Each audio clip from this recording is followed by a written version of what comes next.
Today we'll be reading Through the Looking Glass. Chapter 7, The Lion and the Unicorn. The next moment, soldiers came running through the wood, at first in 2s and 3s, then 10 or 20 together, and at last in such crowds that they seemed to fill the whole forest. Alice got behind a tree for fear of being run over, and watched them go by. She thought that in all her life she had never seen soldiers so uncertain on their feet. They were always tripping over something or other, and whenever one went down, several more always fell over him, so that the ground was soon covered with little heaps of men. Then came the horses. Having 4 feet, these managed rather better than the foot soldiers, but even they stumbled now and then, and it seemed to be a regular rule that, whenever a horse stumbled, the rider fell off instantly.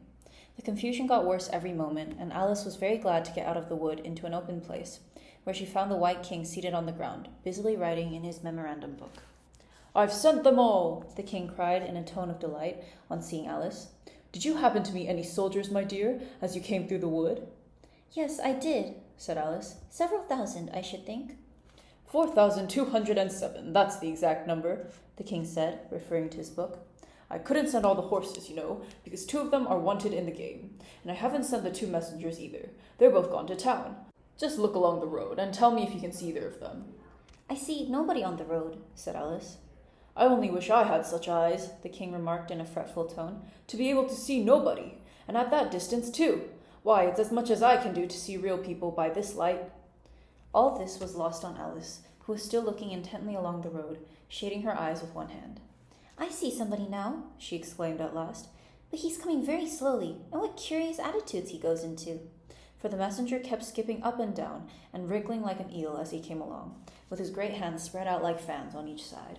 "Not at all," said the king. "He's an Anglo-Saxon messenger, and those are Anglo-Saxon attitudes. He only does them when he's happy. His name is Hare." He pronounced it so as to rhyme with mayor. "I love my love with an H," Alice couldn't help beginning, "because he is happy. I hate him with an H, because he is hideous. I fed him with ham sandwiches and hay. His name is Hare, and he lives—" "He lives on the hill," the king remarked simply, without the least idea that he was joining in the game, while Alice was still hesitating for the name of a town beginning with H. "The other messenger is called Hada. I must have 2, you know, to come and go. One to come and one to go." "I beg your pardon," said Alice. "It isn't respectable to beg," said the king. "I only meant that I didn't understand," said Alice. "Why one to come and one to go?" "Didn't I tell you?" the king repeated impatiently. "I must have 2 to fetch and carry. One to fetch and one to carry." At this moment the messenger arrived. He was far too much out of breath to say a word, and could only wave his hands about and make the most fearful faces at the poor king. "This young lady loves you with an H," the king said, introducing Alice in the hope of turning off the messenger's attention from himself. But it was no use. The Anglo-Saxon's attitudes only got more extraordinary every moment, while the great eyes rolled wildly from side to side. "You alarm me," said the king. "I feel faint. Give me a ham sandwich." On which the messenger, to Alice's great amusement, opened a bag that hung around his neck and handed a sandwich to the king, who devoured it greedily. "Another sandwich," said the king. "There's nothing but hay left now," the messenger said, peeping into the bag. "Hay, then," the king murmured in a faint whisper. Alice was glad to see that it revived him a good deal. "There's nothing like eating hay when you're faint," he remarked to her as he munched away. "I should think throwing cold water over you would be better," Alice suggested, "or some sal volatile." "I didn't say there was nothing better," the king replied. "I said there was nothing like it," which Alice did not venture to deny. "Who did you pass on the road?" the king went on, holding out his hand to the messenger for some more hay. "Nobody," said the messenger. "Quite right," said the king. "This young lady saw him too, so of course nobody walks slower than you." "I do my best," the messenger said in a sulky tone. "I'm sure nobody walks much faster than I do." "He can't do that," said the king, "or else he'd have been here first. However, now you've got your breath, you may tell us what's happened in the town." "I'll whisper it," said the messenger, putting his hands to his mouth in the shape of a trumpet, and stooping so as to get close to the king's ear. Alice was sorry for this, as she wanted to hear the news too. However, instead of whispering, he simply shouted at the top of his voice, "They're at it again!" "Do you call that a whisper?" cried the poor king, jumping up and shaking himself. "If you do such a thing again, I'll have you buttered. It went through and through my head like an earthquake."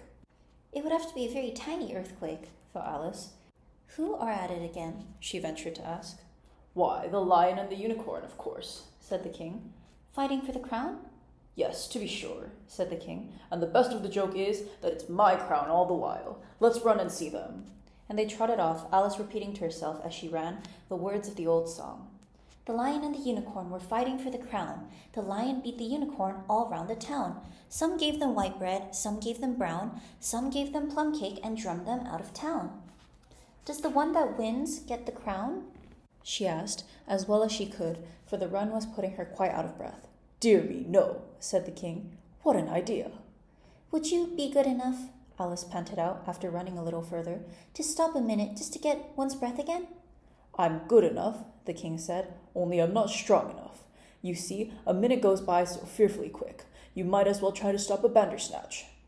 Alice had no more breath for talking, so they trotted on in silence, till they came in sight of a great crowd, in the middle of which the lion and unicorn were fighting.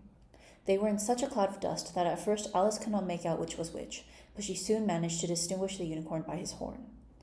They placed themselves close to where Hatta, the other messenger, was standing watching the fight, with a cup of tea in one hand and a piece of bread and butter in the other. He's only just out of prison, and he hadn't finished his tea when he was sent in, Hayer whispered to Alice, and they only give them oyster shells in there, so you see he's very hungry and thirsty. How are you, dear child? He went on, putting his arm affectionately around Hatta's neck. Hatta looked round and nodded, and went on with his bread and butter. Were you happy in prison, dear child? Said Hayer. Hatta looked round once more, and this time a tear or two trickled down his cheek, but not a word would he say. Speak, can't you? Hayer cried impatiently, but Hatta only munched away and drank some more tea. Speak, won't you? Cried the king. How are they getting on with the fight? Hatta made a desperate effort and swallowed a large piece of bread and butter. They're getting on very well, he said in a choking voice. Each of them has been down about 87 times. Then I suppose they'll soon bring the white bread and the brown? Alice ventured to remark. It's waiting for 'em now, said Hatta. This is a bit of it as I'm eating. There was a pause in the fight just then, and the lion and the unicorn sat down, panting, while the king called out, 10 minutes allowed for refreshments. Hayer and Hatta set to work at once, carrying round trays of white and brown bread. Alice took a piece to taste, but it was very dry. I don't think they'll fight any more today, the king said to Hatta. Go and order the drums to begin. And Hatta went bounding away like a grasshopper. For a minute or two Alice stood silent, watching him. Suddenly she brightened up. Look, look, she cried, pointing eagerly. There's the White Queen running across the country. She came flying out of the wood over yonder. How fast those queens can run. There's some enemy after her, no doubt, the king said, without even looking round. That wood's full of them. But are you going to run and help her? Alice asked, very much surprised at his taking it so quietly. No use, said the king. She runs so fearfully quick. You might as well try to catch a bandersnatch. But I'll make a memorandum about her if you like. She's a dear good creature, he repeated softly to himself as he opened his memorandum book. Do you spell creature with a double E? At this moment the unicorn sauntered by them with his hands in his pockets. I had the best of it this time, he said to the king, just glancing at him as he passed. A little, the king replied rather nervously. You shouldn't have run him through with your horn, you know. It didn't hurt him, the unicorn said carelessly, and he was going on when his eye happened to fall upon Alice. He turned round instantly and stood for some time looking at her with an air of the deepest disgust. What is this? He said at last. This is a child, Hayer replied eagerly, coming in front of Alice to introduce her, and spreading out both his hands toward her in an Anglo-Saxon attitude. We only found it today. It's as large as life and twice as natural. I always thought they were fabulous monsters, said the unicorn. Is it alive? It can talk, said Hayer solemnly. The unicorn looked dreamily at Alice and said, Talk, child. Alice could not help her lips curling into a smile as she began.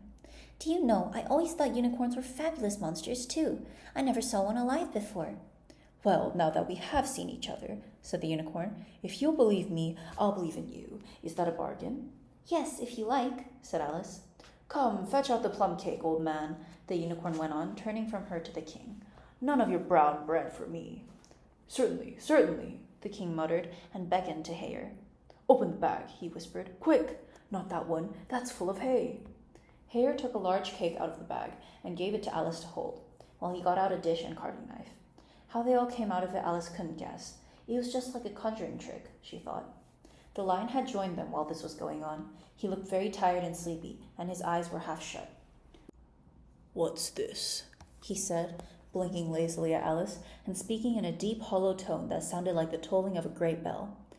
"Ah, what is it now?" the unicorn cried eagerly. "You'll never guess. I couldn't." The lion looked at Alice wearily.